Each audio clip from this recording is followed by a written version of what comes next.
ela está moribunda lá em casa, faz alguma coisa por ela, faz alguma coisa. Ao mesmo tempo, diz a Bíblia, que uma mulher que estava há 12 anos gastando seus bens, e o fluxo de sangue não parava, e ela ouviu falar de Jesus. Ela gastava com o médico, sabe por quê? Porque ela tinha expectativa do seu milagre, porque ela tinha esperança que o seu milagre viria cedo ou tarde. Deixa eu ver quem tem expectativa aqui, diga agora, Deus. A Bíblia nos relata que aquela mulher atravessou a multidão, de repente ela toca na orla de Jesus. Ai, alguém me tocou. Ai, mestre, como que tu diz isso? Que alguém te tocou? A multidão te aperta, como que tu diz alguém te tocou? Não, eu disse que alguém me tocou. Há uma diferença entre tocar e apertar. Tem muitas pessoas que estão apertando Jesus. Como assim? Ah, Jesus, me dá. Se não me dá, eu largo. Se não me dá, eu paro. Ah, você sem Deus, você não é nada. Ah, Deus sem você é para sempre todo Deus. Aleluia. Nesse inteirinho, enquanto Jesus está vendo quem tocou, enquanto apresentaram quem é que tocou em Jesus, está lá um cidadão esperando. Ai, Jesus, me fala alguma coisa. Eu já te disse que minha filha está moribunda. Faz alguma coisa, faz alguma coisa. A mulher saiu curada. De repente, olha Jesus de novo, aquele homem que está esperando o teu milagre, que está na sua esperança. Pois não, o que o Senhor deseja? Ah, é que lá minha serva está moribunda. Faz alguma coisa, diz só uma palavra que ela será curada. Antes mesmo de Jesus falar alguma coisa, Jesus elogiou aquele homem dizendo: olha, eu nunca vi tanta fé em Israel igual desse homem. De repente vem alguns cidadãos que também trabalhavam, que eram servos dele, dizendo: olha, vem correndo, não acomode mais esse homem, porque a tua filha já não está mais moribunda, ela já está feliz lá dentro de casa. Aleluia. O segredo é estar em expectativa de milagre. O segredo é ter esperança. Se você estava pensando em desistir, se você tinha esquecido que Deus ele fez uma promessa de você, eu quero te lembrar: ainda há esperança. A árvore que é cortada. Eu não quero nem saber se meteram machado no teu ministério. Eu não quero nem saber se meteram machado na porta de emprego que Deus te deu. Eu não quero nem saber se meteram machado no teu casamento. Uma coisa é certa: esse machado vai apodrecer e enferrujar, e ao cheiro das águas você vai crescer. Você vai crescer. Você vai crescer. Deixa eu ver quem acredita nisso. Da glória, da glória, da glória. Deixa eu ver os adoradores. Olha a boca da glória. Olha a boca da glória. Adore Ele. Adore Ele. Adore Ele. Exalte Ele. Glorifique Ele. Abre a boca. Fale em línguas. Glorifique. Pegue a mão. Exalte, exalte, exalte.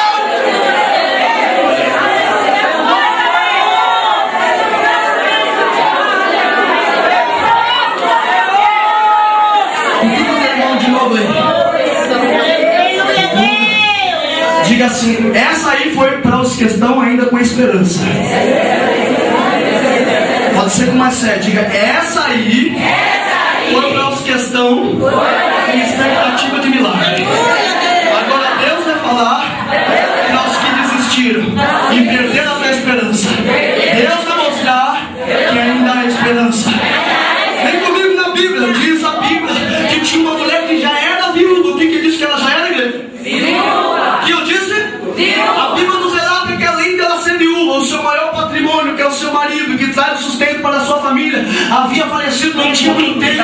Agora, se não bastar, ela perde o seu filho, o seu único filho. A Bíblia nos diz que está vindo aquele luto, carregando a esquife, o tal do caixão, e aquele luto, e lá estão andando com o caixão daquele menino. Perdeu a esperança. Imagina a mulher cujo nome chama Naí, a viúva de Naí, dizendo assim: agora, o que eu vou fazer? A minha única esperança estava no meu filho, ia crescer, ia dar sustento para mim, ia dar sustento para minha família, e agora o que é que eu vou fazer? De repente, do outro lado, vem Jesus alegre, junto com seus discípulos, depois de uma descida de um grande milagre. A Bíblia nos relata que eles estão descendo, todos felizes. De repente, Jesus passa no meio daquele velório. Aleluia, aleluia, aleluia, aleluia. A Bíblia nos relata que agora Jesus olha para aquele caixão e diz assim: ei, eu imagino Jesus pensando, eu não quero ferir a hermenêutica da Bíblia,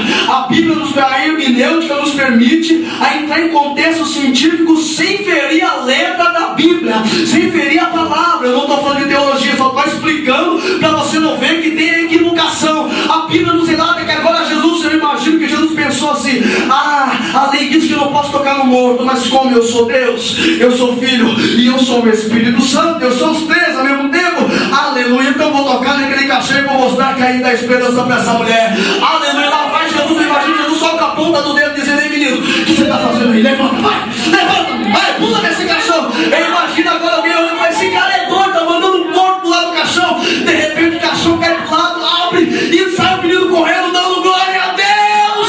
Aleluia, Deus mostrou para aquela mulher que ainda havia esperança para a árvore que tinha sido cortada. Deixa eu ver quem tem esperança aí.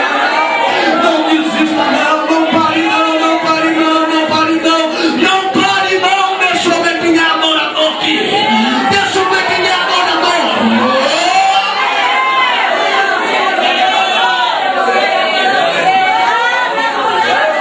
A Bíblia nos relata que o império de um reino foi ferido. Saul se mata.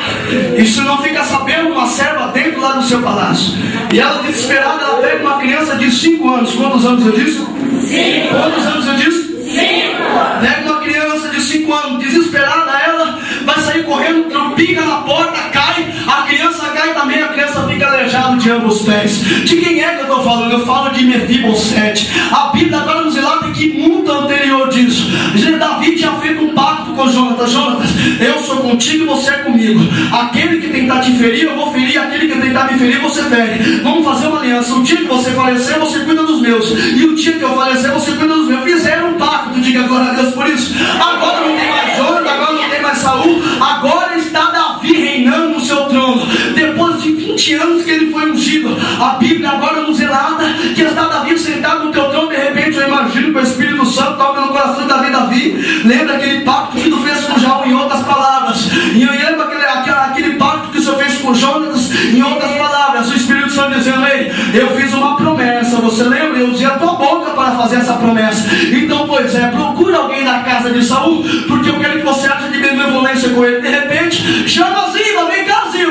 Vem Ziba correndo acelerada, apressada, porque o rei está chamando. Pois não, rei, você excelência, me diga, eu quero saber se ainda alguém da casa de Saul, para que eu venha agir com ele de benevolência. Quando Saul morreu, Mefibosete tinha 5 anos. E quando Saul morreu, até Davi tomar o trono, durou 20 anos, ou seja, uma totalidade de 25 anos. Mefibosete ficou em Lodebar, na terra do nada, na terra do esquecimento. Mas eu tenho certeza, ele ainda tinha esperança. Diga glória a Deus por isso. Melhor dizer, eu tenho certeza que ele ainda tinha perdido a sua esperança, porque o seu pai tinha morrido, o seu avô também tinha morrido. A única coisa que ele pensava é dizer: agora Davi está reinando, logo Davi vai bater na porta da minha casa e vai querer matar eu, porque eu sou o único herdeiro do trono do meu pai. Mas ao invés disso, alguém da casa de Davi, de Saul, para que eu venha agir com ele de benevolência. Há um cidadão lá, Davi, ele é aleijado de ambos os pés. Olha só que cidadão curioso, intrometido. Quem disse que Davi perguntou se ele era aleijado? Davi estava perguntando se tinha alguém para ele abençoar. Pois bem, há um aleijado de ambos os pés, cujo nome é Mefibosete. Pois é, vai até a casa dele e manda ele vir aqui, porque eu tenho uma bênção para ele.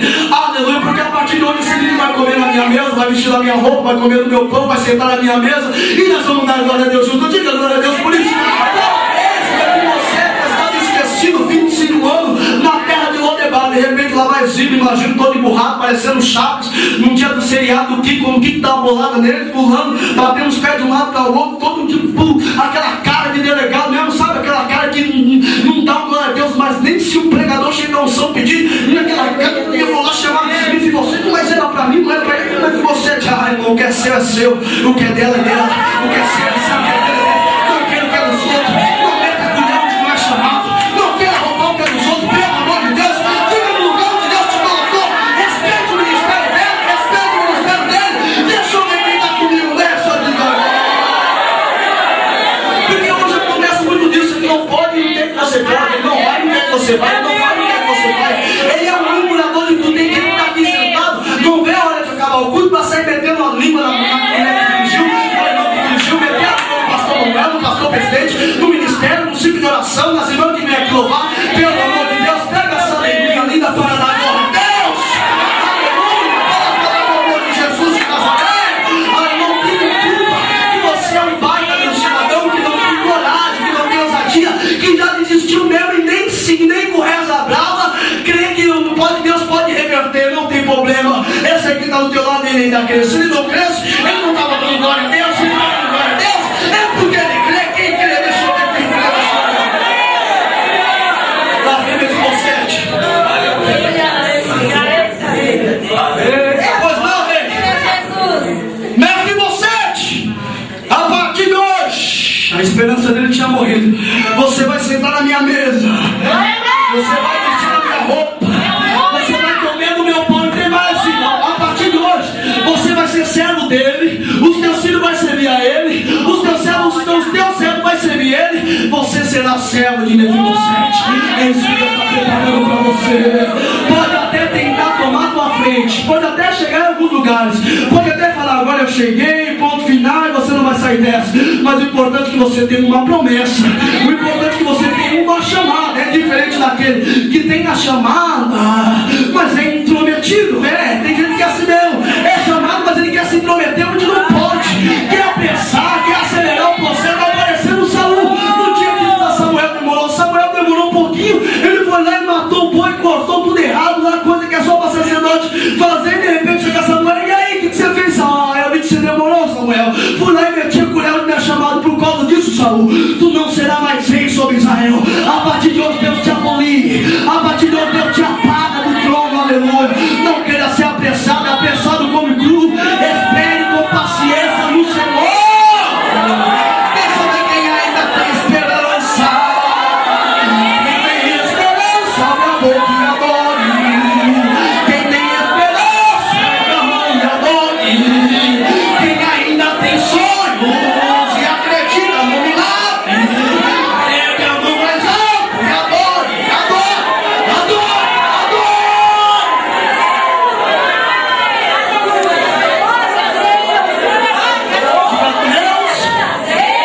Deus, eu estou com expectativa de milagre. Posso até não estar vendo, mas eu estou com expectativa de milagre. Eu vou alcançar. Eu vou alcançar. Querendo o inferno ou não, eu vou alcançar. Deixa eu ver quem está comigo nessa. Aleluia, eu estou querendo a tua queda, estou querendo puxar o teu tapete.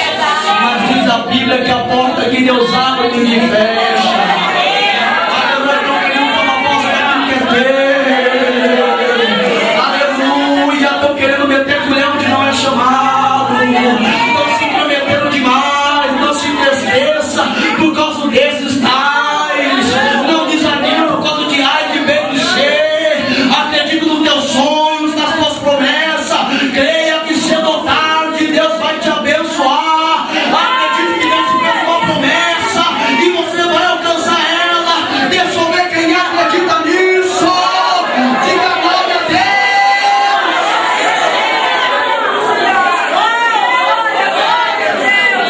Quem é que não lembra dos filhos de Israel? Depois de Deus ter abrido os portões do Egito e ter falado para o povo, agora vai, porque eu já mostrei 10 pragas que sou eu, o Deus aqui que faço em ponto final. Estão eles agora caminhando em pleno deserto. A coluna da madrugada descia a geada e a nuvem para dar sombra naquele calor de mais de 50 graus. Eles têm todos os motivos do mundo para dar glória a Deus. Mas só que Deus não ocultou que os inimigos viriam de encontro a eles. A Bíblia nos relata que todos eles acreditaram. Estavam em expectativa, eles acreditaram. Se eles não tivessem acreditado, eles não teriam chegado até o pé do rio, até o